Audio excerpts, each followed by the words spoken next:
Welcome, everybody. Welcome to this webinar.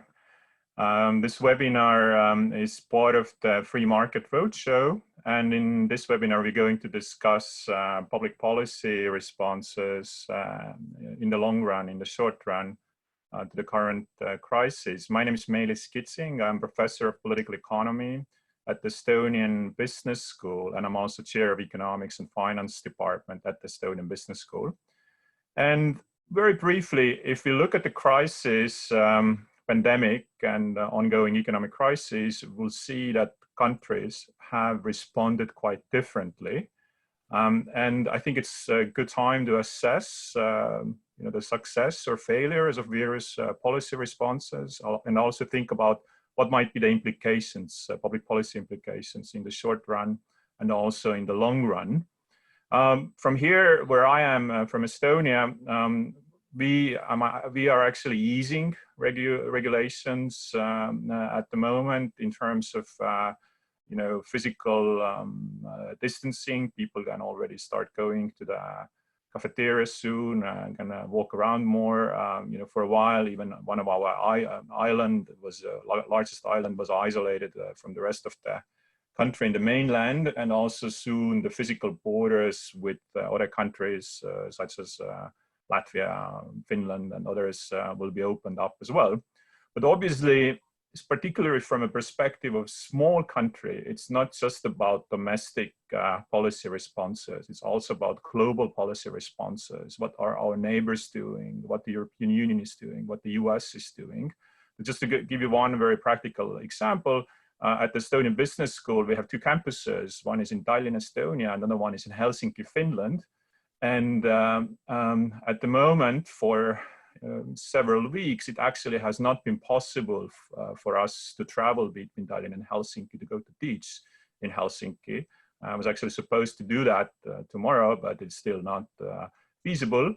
Luckily enough, we have also made a huge investments in digitalization, digital technologies, and we have been basically able to take all our teaching online, and this is how we've been able to respond to this crisis. But obviously in many other businesses, in many other companies, such kind of solutions are not feasible, particularly when it's important for them to move physical goods and people across different countries. So without further ado, I would like to introduce our panelists. We have a very distinguished panel here. John Fund is joining us from the United States. John is actually working for the Fox News. He's a national affairs columnist. He's an analyst for the Fox News. He also has been previously a columnist for Wall Street Journal, and he has also been a member of editorial board of Wall Street Journal, and he has also published books on elections, on regulations, and is currently working on a book about non-Euro countries, if I understand it correctly. And then we are joined by Professor Hannes Gissurarson, who's joining us from University of Iceland. Hannes defended his doctoral thesis on Friedrich August von Hayek at Oxford University. He has published numerous books. He has been member of board of Montpellier Society. Also, he has served in the supervisory board of Bank of Iceland. Thank you for joining us. And then we are joined by Glen Hodgson, who is CEO and founder of Free Trade Europe. Glen has also been Secretary General of European Trade Association, worked for a number of public affairs companies. So Glen, floor is welcome, and I will give you the floor as a last speaker. And we are also joined by Elina Lepomägi, who is a member of Finnish Parliament. Elina, welcome as well. Elina has also worked previously in the finance sector in London for Royal Bank of Scotland. She's also member of board of Libera, which is a classical liberal think tank in Finland, and chair of the board, actually, to be more precise. So we'll start in a way that I will first give a floor to John, or the screen to John, then go to Hannes, then go to Glen, and then give opportunity to Elina to reflect on our discussion here as well, and to bring in the Finnish policymaking perspective.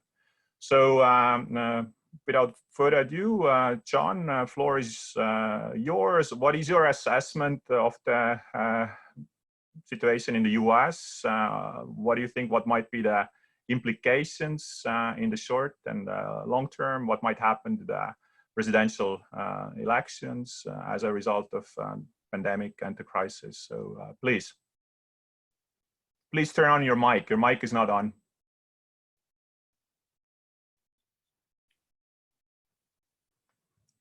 On the screen, click on the screen. There is a, on your left, there is a mute button, mute, unmute. Hold on. Can you hear me now? Yes, you're all. Can you hear me now? I can hear you. Yeah, please, yeah.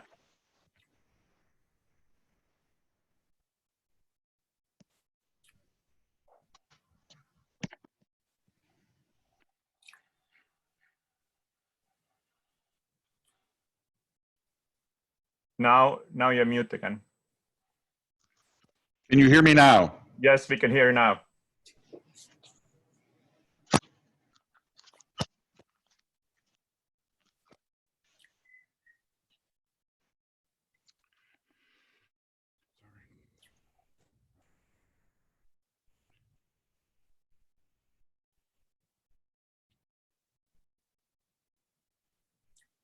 Sorry. Yeah, it works. It works. We can hear you. Oh, it does. I'm sorry. Yeah. No worries. Yeah, now it works. Yeah. I'm speaking to you from New York City, and as you know, we've been very hard hit by the virus. Over half of our cases and deaths are in the New York metropolitan area. I am still working probably more than I did before the virus, both at Fox News, but my major assignment is National Review Magazine, which was founded by William F. Buckley, and where I'm a columnist and contributor. I think the lessons of the virus are very unclear in many subject areas. We are 50 days into what is effectively an international lockdown, and there's a lot of things we don't know. We don't know fully about the origins of the virus in China, about necessarily the best treatments, the extent to which we can expect a vaccine, and of course, there are a lot of debates about how effective the lockdowns have been and alternative policies. What I'm going to try to do briefly is discuss things that we do know now and some lessons that we can, I think, apply in the future. First of all, let's look at density. For many decades, we have been told by urban planners, politicians, and others that we should adopt more of the New York City style of development. Large urban concentrations, vertical skyscrapers, people living on top of each other's in either what you would call apartments if you like them, and or sardine cans if you don't like them. What is now clear, and I'm drawing on the work of Joel Kotkin, who's one of our leading urban demographers here, is that density has not been helpful to us in this virus. For example, if you compare the record of Los Angeles to New York, Kotkin says LA's sprawling multipolar urban form has resulted in far less exposure density to the virus. And in recent decades, this dispersed model has been increasingly disparaged by politicians, but perhaps we need to take a closer look at it after the virus subsides. Another lesson that I think we've learned is that mass transit, which has also been forced on many of us in many societies as an alternative to the automobile or other forms of transportation, mass transit was a clear carrier of the contagion, especially in New York City, where our subways are perhaps not as sanitary and often more crowded than they are in other cities. This is not going to mean the end of mass transit, either in the United States or in Europe or in other countries, but I think it's going to lead to a lot of rethinking. And of course, much of the population, I think, will be resistant to going back to mass transit until they are reassured. A third lesson is that bureaucracy can be very deadly to us. We have seen over and over again, and I can especially speak to the United States, that in a public health emergency, there's been chaos in terms of the testing. Originally, our Centers for Disease Control completely botched the use of tests, which could have helped us contain the virus. And they, of course, have been the impact of the modelers. I find it very distressing that in country after country, we had politicians basically turn over public policy to modelers. I'm not opposed to modeling, but as you know, some of these models involve 25 variables of the modeler's choosing, and often the process is not transparent, as we learned with the Imperial College model in London, which we can discuss later. And the result is that we now know 50 days into these lockdowns that some of the models were not just wrong, but were spectacularly wrong. In the case of the Imperial College model, some of its conclusions, especially about how Sweden would fare, were off by an order of magnitude. And so the modelers and the bureaucracy are certainly things that we have to look at in the future. Lastly, censorship has been, I think, a very troubling aspect here. We saw originally how the virus was allowed to spread in China because doctors and journalists who were trying to bring out the truth were suppressed or even imprisoned. And since then, we have seen both in Europe and in the United States a growing set of actions by social media companies to suppress what they call misinformation about the virus. Often this is just commentary or an alternative point of view. And yet over and over again, we find a herd mentality, not so much in combating the virus, but a herd mentality in terms of groupthink. And that is the danger of any scientific inquiry. It's the danger to any public policy result. And my last point would be regarding economic policy. We have seen central banks, just as in the Great Recession of 2008, intervene as never before. In the United States alone, it's been $2.5 trillion of stimulus. That's on top of the actions of our Congress, which have been an enormous increase in economic stimulus. Much of this has been justified in the short run on the basis of necessity and need, and that people have to go about their daily lives. But there will be long-term implications. The Bank of America's Global Research Center has looked at all of these policies, whether it's across the Bank of Japan, the European Central Bank, the Bank of England, reserve banks in other countries. And they fear that the biggest problem we're going to face in the economic recovery may be Japanification.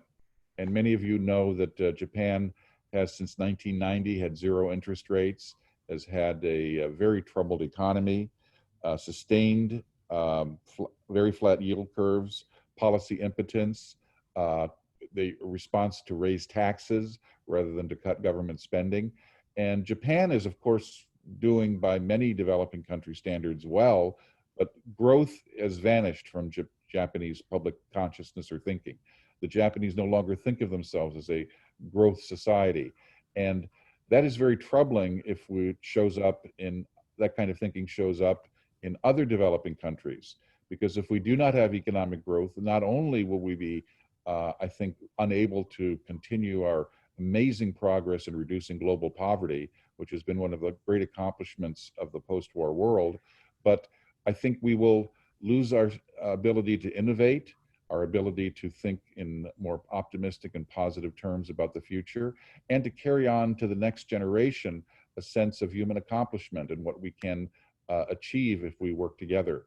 So while our country here is opening up its economy, we've had about 30 states now open all or part of their economy. We're going to have an increasing division in the United States between the red states and the blue states. Primarily, the red states are opening up. They've been less hard hit by the virus. The blue states, especially the one I'm sitting in New York, we probably will be the very last to open up.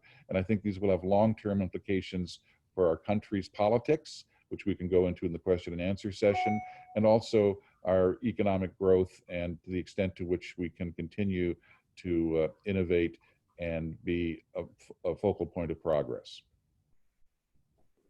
Right. Thanks so much, John. Now I would like to give opportunity to Hannes to assess the policy situation and what are some of the potential trends we might see in the future. So please. Yes, it's a pleasure to be with you here and to discuss this. And I would like to share with you a few of my slides that I prepared for this session.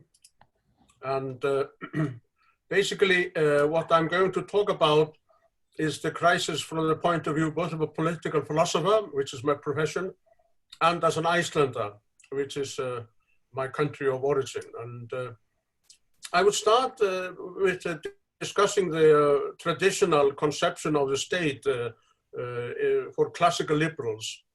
It was called by some socialists in the 19th century as a term of abuse, the night watchman state. But I think we should simply be proud of looking at it as a night watchman state. Here you can see the Night Watch by Rembrandt, because the Night Watch is protecting us against the forces roaming around in the dark, the intruders and the invaders. And therefore the duty of the state should be to operate police, military forces, and the justice system. So I think, we should just be proud to call ourselves followers of the night watchman state.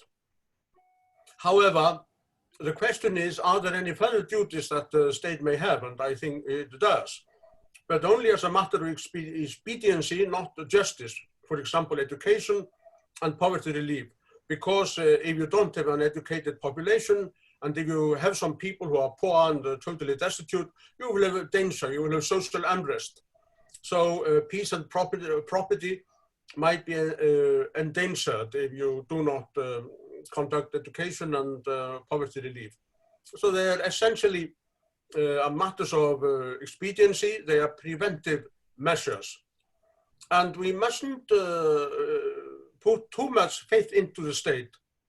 Hegel said that the state was the march of God through history, but I think that the record shows that the state is more like the march of the devil through history. We have aggression, theft, cruelty, misdeeds, callousness in the state. The state is indeed what Nietzsche said, a cold monster. And what Buchanan and the public choice economists say on a lower note is that the state is not likely to produce the desired results because of transaction costs and several other things that are basically built into the state.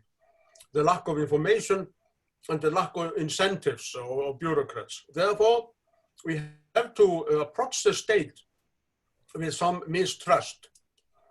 Now, in political philosophy, we have to make a distinction between injustice and misfortune. States should prevent injustice. They should protect us, like the night watchman, against intruders and invaders. But it cannot prevent individual misfortune. Some are born less healthy or less intelligent than others. Some receive care and encouragement as young people. Some do not. Some are lucky in life and some are not. And then, of course, there are some people who are lazy or negligent and so on. And those people should bear the costs of their vices and mistakes themselves and not try to pass the bill on to others. And also, the more lucky in life cannot be expected to bear the costs of other people's misfortune. It's not their fault. It's basically nobody's fault. However, even if we have to be suspicious of the state, we cannot deny the fact that the state is an expression of collective solidarity and the guardian of shared identity. And different from individual misfortunes, there are collective misfortunes, such as earthquakes and volcanic eruptions and avalanches of mud and snow. All of this is quite common in my country, Iceland. There are tsunamis and there are epidemics like we are seeing now. They are nobody's fault and they hit all of us. Not one of us, but all of us. They're like an invasion. They're like something that we call upon the night watchman to protect us against. When we have such collective misfortunes or disasters, we are like in a city under siege. Or to change the metaphor, we are in a lifeboat. And I think actually the state has to step in and try to minimize and to mitigate the impact of such collective misfortunes. And this is actually easier with epidemics than with natural disasters. So I think the state is justified in limiting the freedom of people to infect others. And it's also justified in spending money on trying to mitigate these epidemics or pandemics. In fact, I am actually supported in this argument by two of the best and deepest philosophers of private property rights, St. Thomas Aquinas and David Hume. St. Thomas Aquinas said that in a city under siege, it is justifiable in an emergency to seize property of others to save the city and its inhabitants. And it was also the opinion of David Hume. And my interpretation of this is that it is justifiable to use taxpayers' money to try to combat or to mitigate collective disasters, whether natural or social. But we also have to have some perspective about this pandemic. It is newsworthy of a dog. It is not newsworthy of a dog bites a man, but it is newsworthy of a man bites a dog. We are very selective in our discussion of disasters.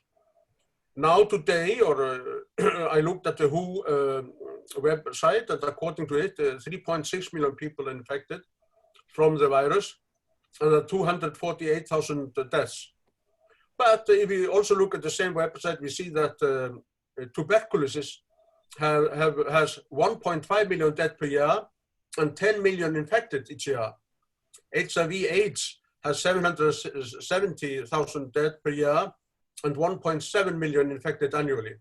Malaria has 405,000 deaths per year, 228 million cases in total. Hepatitis C, 399,000 deaths per year, 71 million cases. And we also remember the Black Death of the 14th century that killed half the world's population, and the Spanish flu 100 years ago that may have killed about 50 million people. And I would actually like to just give a short notice about malaria, which has been politicized by the WHO. It's caused, the carrier is mosquitoes, and there was an efficient and cheap insecticide, DDT, which was developed in the Second World War. It may have been overused in agriculture after the war, but it's basically harmless for humans. But under the influence of Rachel Carson's Silent Spring in 1962, DDT was banned and put on a list of banned products by the WHO. Malaria, that had almost disappeared as a result of DDT, has reappeared and has cost millions of lives, not least lives of African children, the most helpless and frail of all human beings on the planet. Now, then another question arises that John Fund actually mentioned to some extent.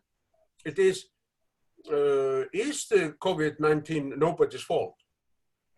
If China had immediately reacted and closed the borders, there would have been no pandemic. There would have been an epidemic in Wuhan, but there wouldn't have been a pandemic all over the world.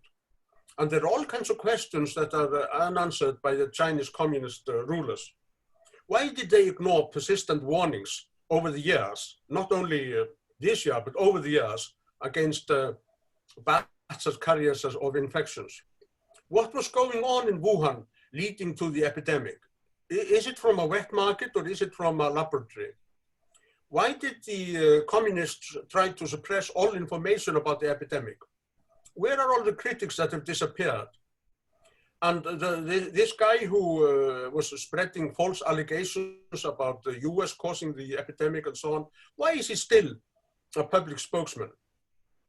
And then the statistics from China seem to be extremely suspicious. Why, for example, are there no infections in the People's Liberation Army? And why is there a symmetry to the figures, a very suspicious symmetry? I think that they can't be right, the statistic from China. what we see actually in the epidemic is a vast example of government failure. First, because the behavior of the Chinese communists illustrates the case against the state. It suppressed the danger signals and it reacted very slowly. And the reaction in the West also illustrates the case against the state. Regulatory agencies and bureaucracies have delayed tests of drugs and have been very slow in reacting to the epidemic. It has been private enterprise that has been producing test equipment, ventilators, and so on. But during an emergency, a siege, or in the lifeboat, there is always a strengthening of collective solidarity and a temporary sympathy for the state. It's what the philosophers have called the moral equivalent of war. But my argument here would be that what is appropriate in a lifeboat in an emergency is not appropriate on a ship sailing freely in the seven seas. And we have to make a clear distinction between the two. Now I want to turn to the Icelandic models briefly and finally. I think that when we take a step back and look at the whole world, I think probably we have overreacted, given that there are all kinds of other epidemics that are just as lethal, just as dangerous. And we must never forget that the economic growth is the most effective doctor of mankind. It is by warm houses, by proper clothing, by clean water, and all kinds of such stuff that we really minimize epidemics, and we can see it very well by looking at the difference between the Western world on the one hand and Africa and Asia on the other hand in terms of epidemics. And probably there will be more lives lost as a result of a sharp global recession than because of the pandemic, especially in the less developed countries like in Africa. I think that the Icelandic reaction to the pandemic has been rather sensible and moderate. It was basically to close entities or agencies or institutions like universities and restaurants, to cancel mass meetings like concerts and so on, to ban meetings of more than 20 people, but to keep shops, most schools, factories and businesses open. The Icelandic strategy is to test as many as possible and to provide enough ventilators and masks for both health service staff and others. And here you can see actually how the recovery has come in Iceland. This is the last figure. It is now on the website of the Icelandic health authorities. We see that active infections have basically gone down to nothing, whereas people who recovered are almost everybody. Very few deaths. So it has been quite a successful reaction to the epidemic. Perhaps it is too successful because only about 5% of the Icelandic population has had or will have the disease. But that means that perhaps we do not develop the mass immunity that may be our only defense for a few months against the disease.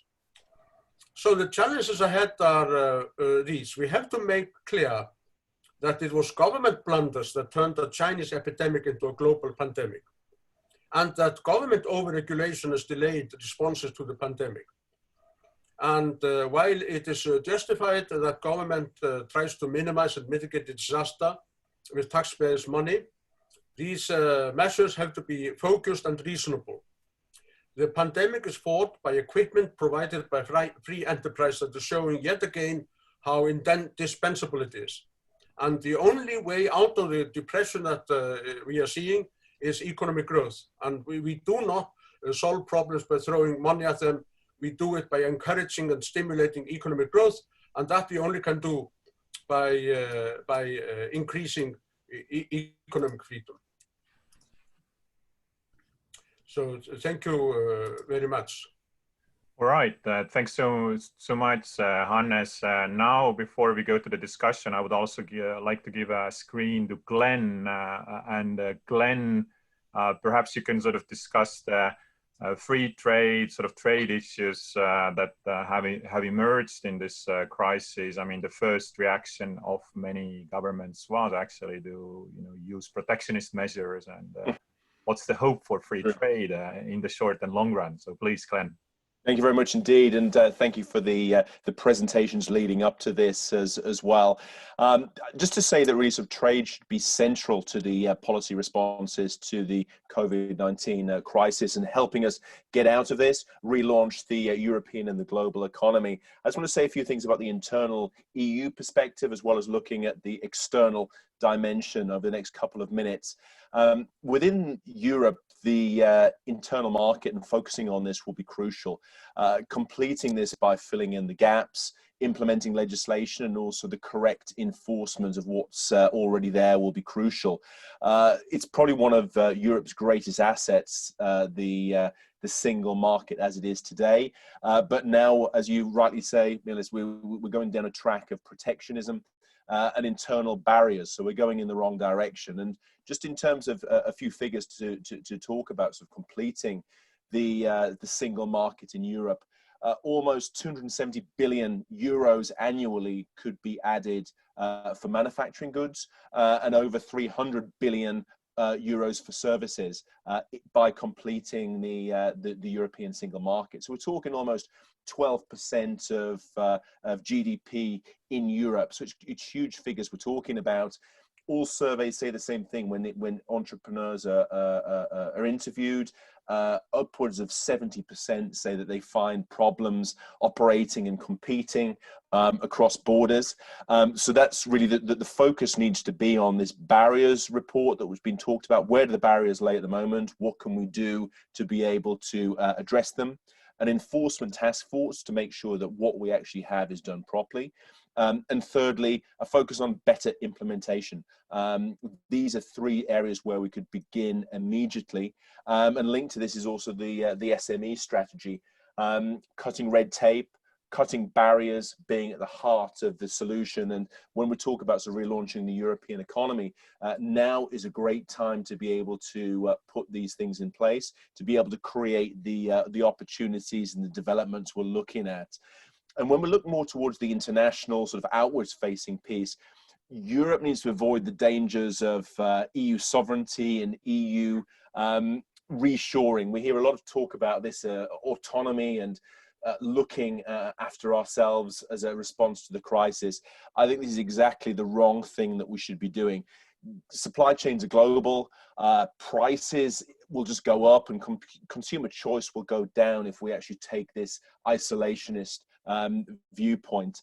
And also looking at we need the international expertise in terms of the talent within Europe. We also need the skills, the trade and the investment as well. So this kind of fortress Europe model, which seems to be getting more and more popular, I think is something that should be avoided at all costs. And to talk about the costs piece at the moment that we've been looking at, we see sort of the subsidies, this free for all with state aid, which is going around at the moment as well. Of course, this will be bad for trade, picking winners, and also supporting inefficient national champions and pet projects. There's never a right way to do a wrong thing, and I think this is something that should be avoided as well. And similarly linked to this, we see sort of a few warning signs. The instrument on foreign subsidies, this white paper that's due around the summer, and also the framework for the screening of foreign direct investment, which will fully come into force in October. We really see the risks that these could be used to actually discriminate against specific countries and basically cut off Europe from trade.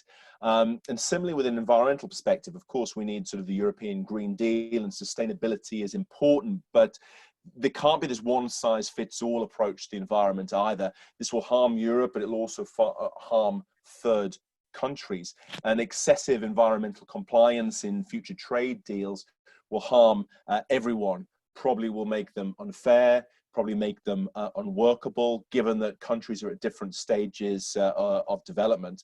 And really sort of leading by example, creating the opportunities and opening markets is the best way to go, as opposed to following and copying the mistakes and the wrong steps of some of the other players globally. So pushing standards and will be one of the ways to do this and to engender mutual growth. it was quite worrying in the past couple of days to see France and the Netherlands, normally different sides of the arguments in terms of a statist approach, and the Netherlands being more free trade and more liberal, actually coming together to propose higher environmental and higher labor standards in trade deals. And if these don't come about, then tariffs should be put in place. And these are worrying signs that we're seeing at the moment. So really, in short, we need to ensure that free trade and openness are really at the heart of the relaunch of the European economy. We perhaps could be heading in the wrong direction at the moment, and therefore it's really, really important for bodies, governments, and also different stakeholders to get together to be able to state the case and underline why this is important for future growth, jobs, and opportunities. Thanks so much, Glenn. Let's move now to the discussion, and maybe we can go back to John and start with John. You talked about some of the distributional impacts in the United States, that the blue states are more affected by the COVID-19 than the red states. Can I ask you that, what do you think, how does it, in your mind, might play out in the upcoming presidential elections? Will it strengthen or weaken certain candidates? So what might be the possible impact, or is there any impact on the presidential elections? Everything is at a complete state of flux in American politics right now. It is as if you had a deck of cards and suddenly someone threw all the cards up in the air, and now we're waiting to see how they fall and are distributed. President Trump has, I think, had a rough time adapting to this crisis. He has not always shown the most steady leadership. And on the other hand, he has now decided that the lockdown has to end, because another 30 days and we would see the supply chains that others have mentioned really dry up, businesses having massive bankruptcies, and temporary layoffs become permanent. So I think the good news for him is he has established some guidelines that many other states are following because of our decentralized federalist approach, and the economy will start to recover. How quickly it recovers is unknown.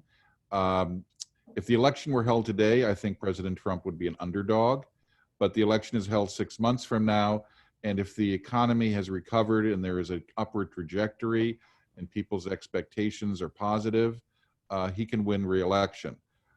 His best ally may be the quality of his opposition.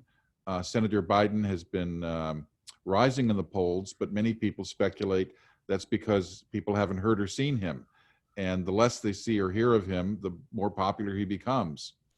Senator Biden is a moderate, which can be helpful in winning over independents and Republicans who are resistant to Trump.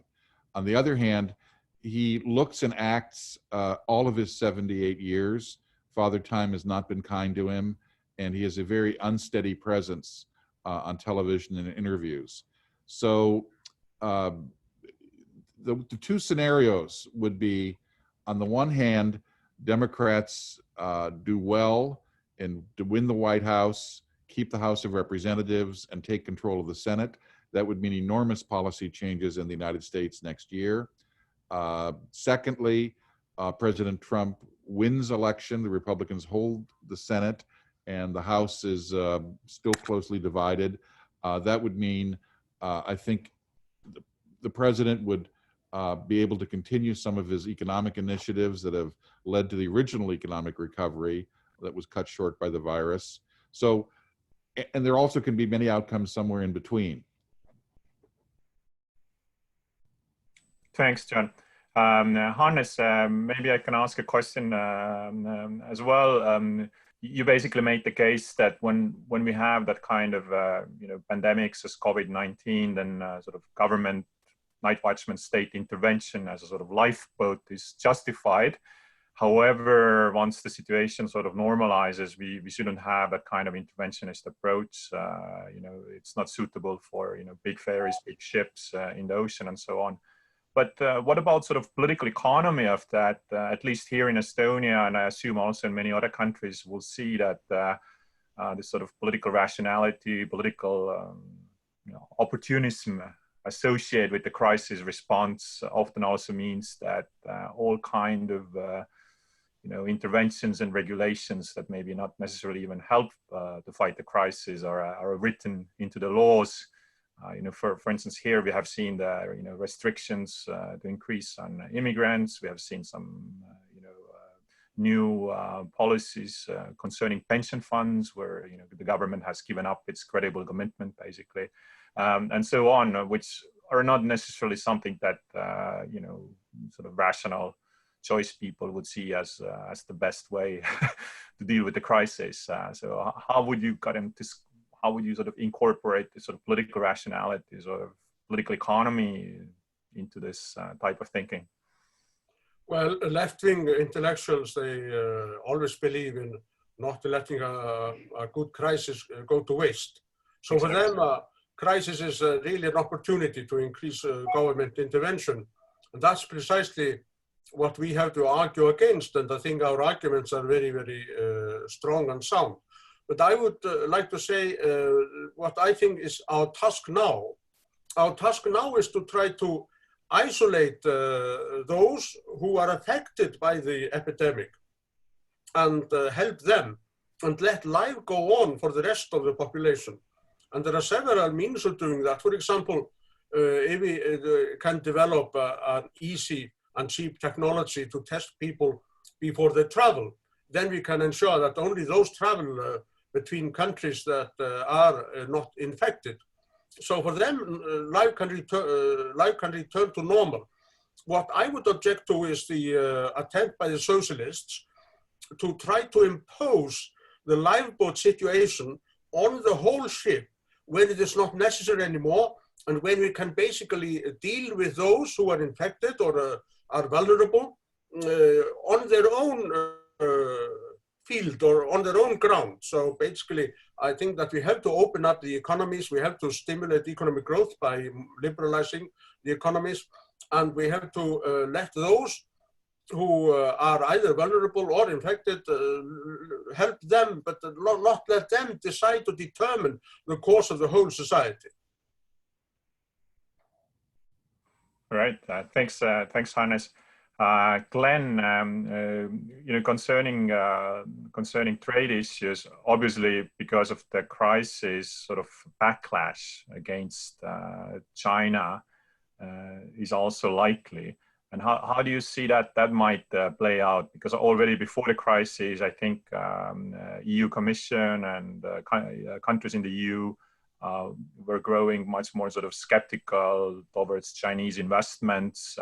We have seen that in, it's not just taking over big companies, but takeovers of in Germany of so-called Mittelstand companies. Also here in this region, in Estonia, we see Chinese investments in some of our unicorns. So we have 4 unicorns here.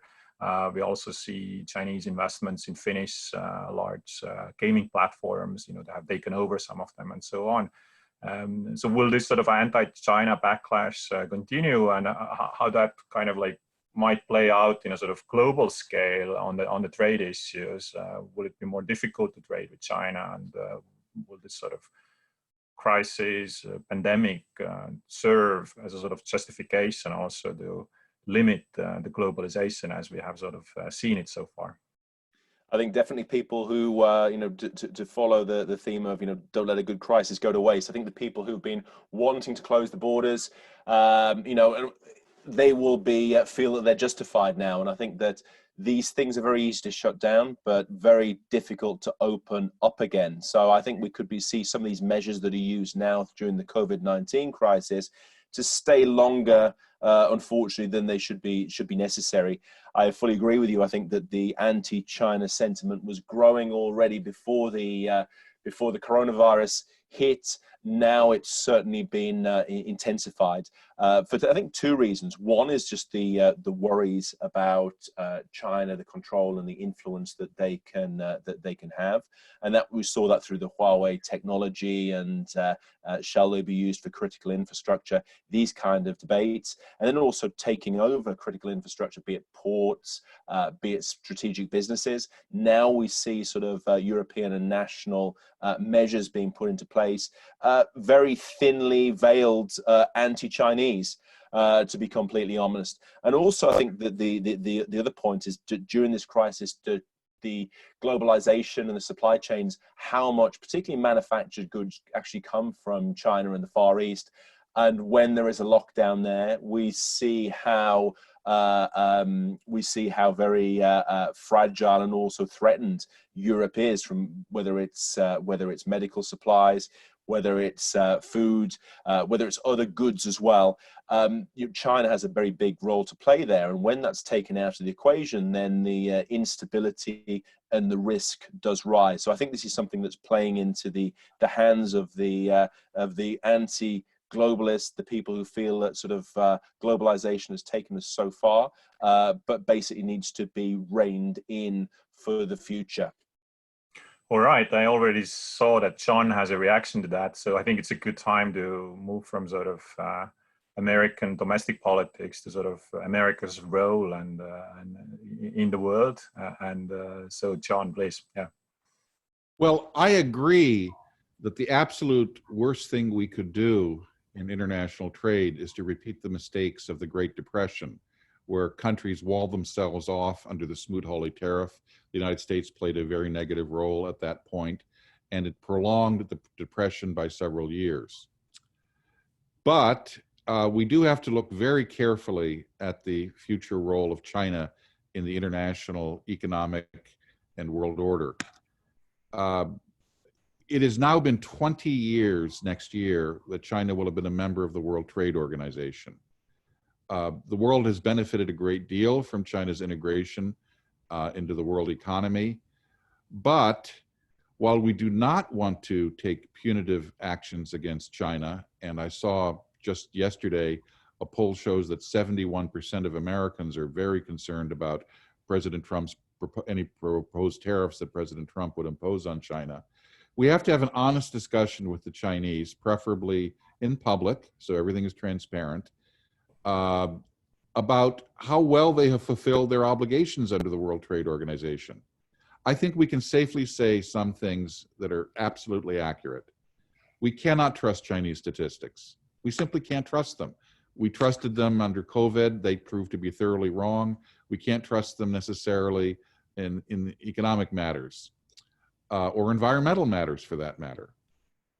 Secondly, the Chinese have violated clear rules of the road in the World Trade Organization, especially regarding intellectual property and other areas. And that affects not just the United States, but much of the rest of the world. So I think that our stance with China should be, we want a productive economic relationship with China. We want free trade, but you cannot be a member of a club and consistently bring your dirty boots into the club and not pay your bar bill. And you can't bounce checks. So we have to have an honest discussion. If you want to remain in the International World Trade Organization, we're actually going to have enforcement of its rules. And I think that the Chinese will be very hostile to this in public, but in private, they may understand that they've had 20-year run of good luck of being able to, to violate the rules of the club, but now they have to, for pragmatic reasons, abide by some of those rules. And here, I think the United States needs to have allies. We have often gone our own way, and certainly under President Trump, we have done so. We need to make this an international effort. If we're going to preserve the international liberal economic order and free trade, we have to have a coalition, not against China, but in favor of rules of the road that are respected by all of the drivers on that road, a positive outlook rather than a negative anti-China outlook. Yeah. All right, I see Glen has a reaction. So Glen, would you like to follow up on that? Or Yeah, Absolutely, and I think that's the point. Sort of, following the rules of the road, having a common agreement on that. And I actually agree with you on the point as well. I mean, the big thing is not to be sort of seen as being just anti-Chinese for the sake of it. This will be self-defeating. But I think the Chinese realize as well that they've been gaming the system for a while. They've got away with it, but now it's the time that they need to pull in the right direction, be able to support a multilateral trading system. At the end of the day, it's in their own interest. They've got no interest at all to be able to kill this off, and they probably realize that by now they need to be able to come on board and be able to play by the rules of the game if they want this to continue, which will be in their own benefits. All right, thanks. I see that there's also a question in the chat. There is a question from Professor Eleanor, who is asking that I'm afraid that political antagonism between US and China will lead to the broader protectionism in international economic relations. Am I wrong, basically, what he's asking? So will we see increasing protectionism despite of the benefits of trade that we all see, but because of this political fight between US and China? Yeah, please, Hannes, yeah, please. Yes, I would like to emphasize that we have to make a distinction between the Chinese people and the rulers of China. I applaud that 300 or 400 million Chinese have marched from poverty to prosperity by their own hard work. And they've done wonderful things for us in the West as well by selling us goods that otherwise would have been much cheaper, much more expensive, and thus they released our resources for other purposes. So the Chinese have done a lot of good by trading with the West. But I think also that the behavior of the communist rulers in the last few weeks has been really intolerable.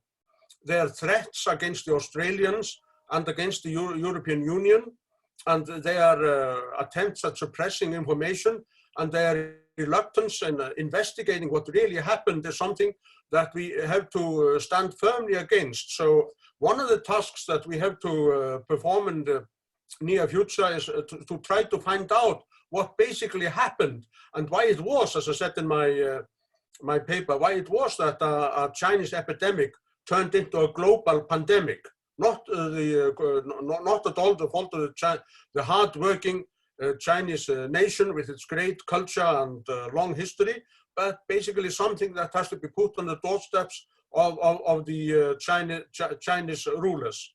So that's basically the point I would like to make. Right, thanks. Glenn, did you have a reaction or?